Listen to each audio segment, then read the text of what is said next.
Bibliophiles of the internet, my name is Adriana and today I'm here to do what I hope is a quick review of Gone Girl by Gillian Flynn. Admittedly, I still don't know if it's Gillian Flynn or Gillian Flynn, but it don't matter what this woman's name is, she is genius. And just as an obligatory kind of warning, this book does have explicit material, adult language and scenes and that kind of stuff, but it's not too gruesome, so if that doesn't really faze you, like it doesn't really faze me, then not a problem. Anyhow, this story is about a married couple, Nick and Amy Dunn, and on the morning of their 5th wedding anniversary, Amy goes missing. The crime scene is pretty dang bad, and it definitely looks like there's some kind of struggle that happened, possibly a murder cover-up, and Nick, the husband, has to deal with the fallout of all of this, and he obviously falls under suspicion of, did he kill his wife?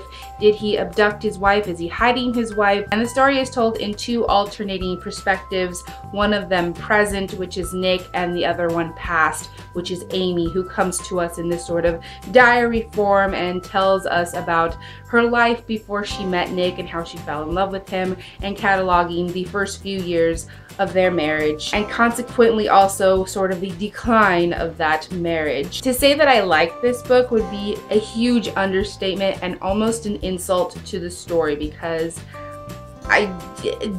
before I go any further, I have to reiterate the fact that Gillian Flynn is a mastermind. She's a genius. I've always admired mystery writers. Just to have the mental capacity to create these elaborate, complex stories it's amazing to me. The writing in Gone Girl is spectacular. And going back to how the book was assembled, how each chapter was alternating between Nick's perspective and then Amy's perspective and the past and the present, that was so beautifully done. And it really helped to build the story in this unique and interesting way, and it kept the audience on their toes. And how this deteriorated marriage is portrayed is just so realistic, and to me I think that's what makes the book so haunting, so creepy and so thrilling, is that the audience can easily connect with both Nick and Amy because they have very basic, very believable emotions, and it kind of makes you think like, oh wow, the next time that I'm prone to anger like Nick, or I'm prone to bitterness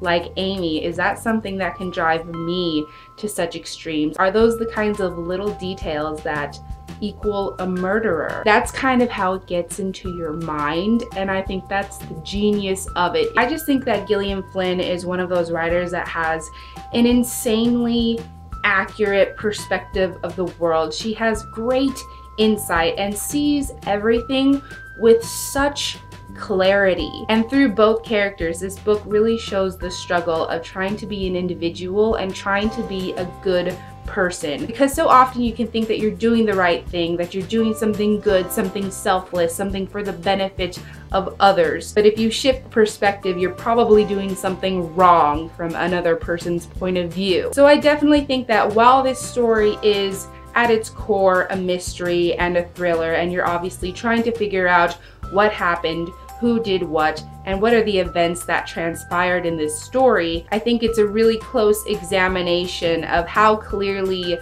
we can see how others perceive us and what we can do consciously or subconsciously to manipulate that perception. So because I think Gillian Flynn understands humans on a cellular, molecular, spiritual, mental level, that's why this book is so amazing. And I think Gillian Flynn definitely has the potential to become one of my auto-read authors, just someone that I will read everything that they write.